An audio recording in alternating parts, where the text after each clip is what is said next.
Hello दोस्तों, आप सभी का स्वागत है आपके अपने YouTube channel NCERT online classes में। और हम देख रहे थे हमारी जो पाठ्य पुस्तक है अंतरा, जो हिंदी साहित्य है, उसमें हम देख रहे थे हमारा जो चैप्टर नंबर है 9th। और 9th चैप्टर में हमने जो ममता कालिया का जो एक कविता थी, दूसरा देवदास में हमने जो फर्स्ट पार्ट है वो हमने कंप्लीट कर लिया है पार्ट सार में। और हम आज जो है इसका जो सेकंड पार्ट जो बाकी रह गया उसको हम कंप्लीट करने वाले हैं। तो चलिए स्टार्ट करते हैं हमारा जो देवदास वाला जो कविता थी उसको। और देवदास वाली कविता में क्या हुआ था कि जो संभव और जो पारो थी उनका जो मिलन है वो मंदिर में होता है, गंगा मैया में होता है। और वहाँ से वो संभव है वो घर पर चला जाता है और घर से वो संभव दूसरे दिन अपने दादी को लेकर गंगा के तट पर आता है और उनको पारो को देखने के लिए। तो वहाँ से हम शुरू करते हैं। तो संभव ने गौर किया जाने कब पौड़ी पर उसके नज़दीक यह बच्चा आ बैठा था। उसका बाल चंदन चर्चित था, चेहरे पर चमकीली ताजगी थी। अकेले हो? नहीं, बुआ साथ है। कहाँ से आए हो? रोहतक, अब वापस जाऊंगे। कि संभव के पास एक बच्चा आया जो बाल चंदन चर्चित था, माथे पर चंदन लगाया हुआ था, चेहरे पर चमकीली ताजगी थी और वो अकेले था। उसके साथ एक बुआ थी। कहाँ से आए हो? संभव ने पूछा। तो रोहतक, अब वापस जाऊंगा, उस बच्चे ने कहा। नहीं, बच्चे ने चमकीली आंखों से बताया, अभी तो मनसा देवी जाना है। वह उधर। बच्चा सामने पहाड़ी पर बना एक मंदिर इंगित से दिखाने लगा कि वो बच्चा है, वो मंदिर को दिखाई देने लगा। और यह स्थल संभव को पहले दिन से ही अपनी ओर खींच रहा था, लेकिन नानी ने उसे बरस दिया था। ना लल्ला, मनसा देवी जाना है तो क्या वह झूला गाड़ी में तो बैठी हो न, रस्सी से चलती है क्या? पता कब टूट जाए। अब बार टूटी थी, हजारन मरे गिरे थे। जाना है तो चढ़कर जाना, उसका महात्म अलग है। अब देखते हैं इसका जो नेक्स्ट स्लाइड है वो। तो जो संभव है वो संभव बहुत शारीरिक मेहनत से यकीन नहीं करता। संभव ये यकीन नहीं करता। बरसों से कुर्सी पर बैठकर पढ़ते पढ़ते उसे एक शुक्रिया के नाम से एक हमेशा किसी दिमागी हरकत का ही ध्यान आता था उसे। जहाँ सुबह सुबह नानी का झाड़ू लगाना, चक्की चलाना, पानी भरना, रात के माजे बर्तन से दो कर लगाना सब कष्ट दे रहा था।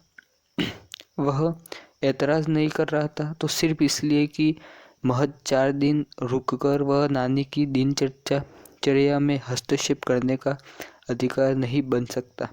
संभव ने बच्चे से कहा, अगर फिर गए तो? बच्चा हंसा। इतने बड़े होकर डरते हो भैया?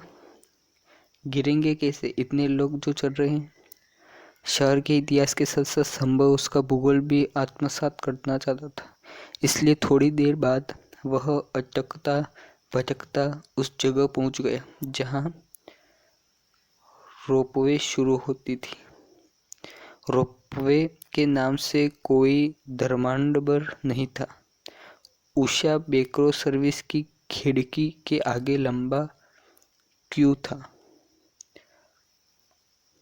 अब देखते हैं नेक्स्ट स्लाइड। वह मनसा देवी पर चढ़ाने वाली चुनरी और प्रसाद की थैलियाँ बिक रही थी।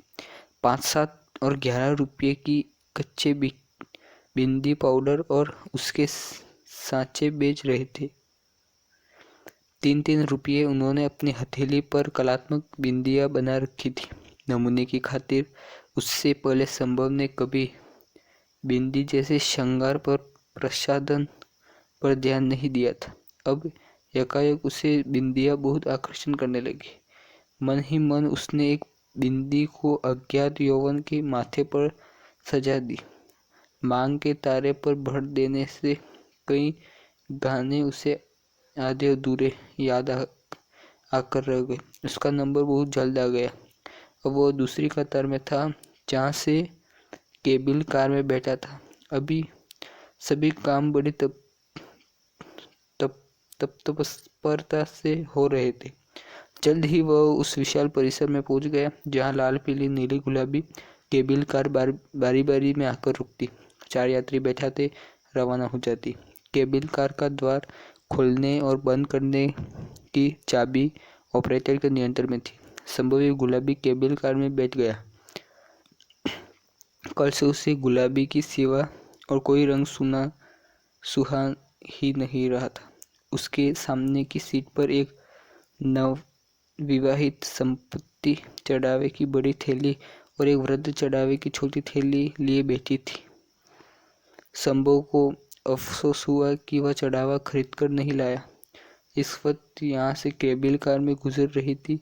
नीचे कतारबद्ध फूल खिले हुए थे। लगता था कि रंग बिरंगी बांदियों से कोई हिडोला उड़ा जा रहा है।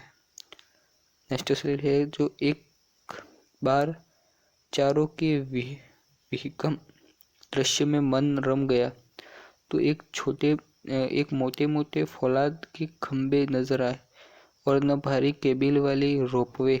पूरा हरिद्वार सामने खुला था। जगह जगह मंदिरों की बुर्ज, गंगा मैया की धवलदार सड़कों की खूबसूरत घुमाव, नीचे सड़क के रास्ते चढ़ते हंसते लोग, लिम्का की दुकानें, नाम अनाम पेड़।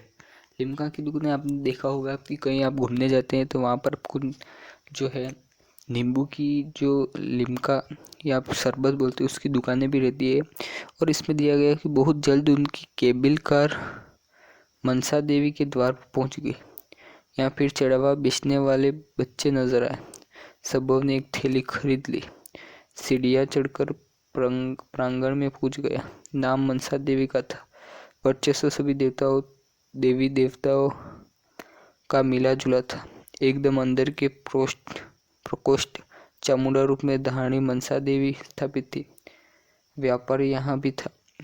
मनोकामना ने हेतुक लाल पीले धागे 1.25 रुपये में बिक रहे थे।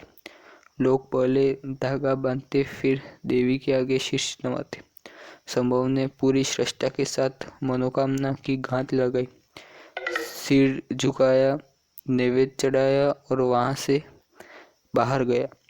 आंगन में रुद्राक्ष मालाओं की अनेक गुमटियां थी, जहां 10 रुपये से लेकर 3000 तक की मालाओं पर लिखा था असली रुद्राक्ष। नकली साबित करने वाले 500 रुपये इनाम। एक तरफ हलवाई गरम जलेबी की कचौरी छान रहे थे। मेले का माहौल था। संभव वापस केबिल कार की कतार में लग गया। इसकी जो कार थी उसकी कतार में लग गया और वापसी का रास्ता ढलवा था। जो उसका वापस का रास्ता था वो ढलवा था और कार और जल्दी ही नीचे पहुंच रही थी। कार जल्दी ही नीचे पहुंच रही थी। इस बार संभव के साथ 3 समवयस्क लड़के बैठे हुए थे। वह केबिल कार की ढलवा दौड़ देख रहा था। यकायक 2 आश्चर्य एक साथ घटित हुए। एक बच्चा ने पौड़ी पर उसके करीब आकर बैठ गया था। दूर पीली केबिल कार में नजर आया। बच्चे की लाल कमीज उसे अच्छी तरह याद थी। हालांकि इतनी दूर से उसका चेहरा स्पष्ट नहीं आ रहा था और बच्चे से सटी हुई दुबली पतली श्याम सलोनी आकृति बैठी थी। वह जो लड़की थी पारो, वही लड़की जो कल शाम झुटपुट्टे में हर की पौड़ी पर उससे टकराई थी। संभव बेहद बेचैन हो गया। वह दाएं बाएं झुक कर चेहरे की कोशिश करने लगा। उसका मन हुआ कि पंछी की तरह उड़कर पीली केबिल कार में पहुंच जाऊं। बहुत जल्द ही केबिल कार वापस नीचे पहुंच गई। संभव ने आगे आगे जाते बच्चे को लपक कर कंधे से हाथ लिए, बोला, कहो दोस्त। बच्चे ने अचक चाहकर उसको और देखा। अरे भैया, रुककर बोला, हमने सोचा जब हमारा दोस्त नहीं डरता तो हो जाए एक टिप। तभी आगे से एक महीन सी आवाज ने कहा, मन्नू, घर नहीं चलना। बालक मन्नू ने कहा, अभी आया बुआ। संभव ने अस्फुट स्वर में पूछा, ये तुम्हारी बुआ है? ओ क्या? मनु ने सच्चरिया जवाब दिया। मनु नहीं बुलाओगे? हम तो तुम्हारे दोस्त हैं। मनु वाकई में उसका हाथ खींचता हुआ दिया और बुआ बुआ उनसे मिलो, ये हमारे नए दोस्त। और इसी तरह जो वो लड़का था, बच्चा था, उसने अपने जो वो संभव था उसको अपने जो पारो बुआ थी उसको मिलाया। उसने प्रश्नवाचक नजरों से संभव को देखा। अपना नाम खुद बताइए। वो अपना नाम बताता उससे पहले उसी महीन मीठी आवाज ने कहा, ऐसे कैसे दोस्त हैं तुम्हारे? तुम्हें उनका नाम भी नहीं पता? अब संभव ने गौर किया। बिल्कुल वही कंठ, वही उलाहना, वही अंदाज। पलक से उसका रोम रोम हिल उठा। हे ईश्वर, उसने अब सोचा कि मनोकामना का मौन उद्गारित ने शीघ्र शुभ परिणाम दिखाएगा। लड़की ने आज गुलाबी परिधान नहीं पहना था। सफेद साड़ी में लाज से गुलाबी होते हुए उसने मनसा देवी पर एक और चुनरी चढ़ाने का संकल्प लेते हुए सोचा, मनोकामना की गाज भी अद्भुत अनूठी है। इधर बांधो उधर लग जाती। पारो बुआ थी। पारो बुआ, इनका नाम है। मनु ने बुआ का आंचल खींचते हुए कहा। संभव देवदास। संभव ने हंसते हुए वाक्य को पूरा किया। उसने मनोकामना का पीला लाल धागा और उसमें पड़ी गिठान का मधुर संस्मरण हो गया। अब जो ये हमारा पूरा चैप्टर खत्म होता है, तो यहाँ पर जो संभव और देवदास थी, अंत में क्या हुआ कि पारो बुआ उनका नाम है। मनु ने बुआ का आंचल खींचते हुए कहा। संभव देवदास। संभव ने हंसते हुए वाक्य को पूरा किया। उससे मनोकामना का पीला लाल धागा, उससे पड़ी गिठान का मधुर संस्मरण हो गया। तो यहाँ पर हमारा जो चैप्टर वो कंप्लीट हो जाता है।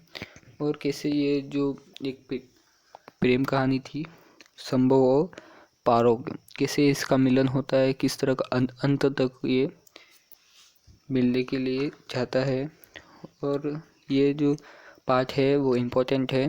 दूसरा देवदास, इसके जो इम्पोर्टेंट क्वेश्चन आंसर है वो भी हम नेक्स्ट वीडियो में करेंगे, जो आपकी बोर्ड एग्ज़ाम के लिए दृष्टि से इम्पोर्टेंट है।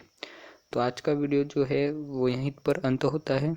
वो पूरा हमारा जो चैप्टर है वो कंप्लीट हो जाता है। आपने इस चैप्टर को अच्छे से देखा होगा और इस वीडियो को ध्यान से देखा होगा।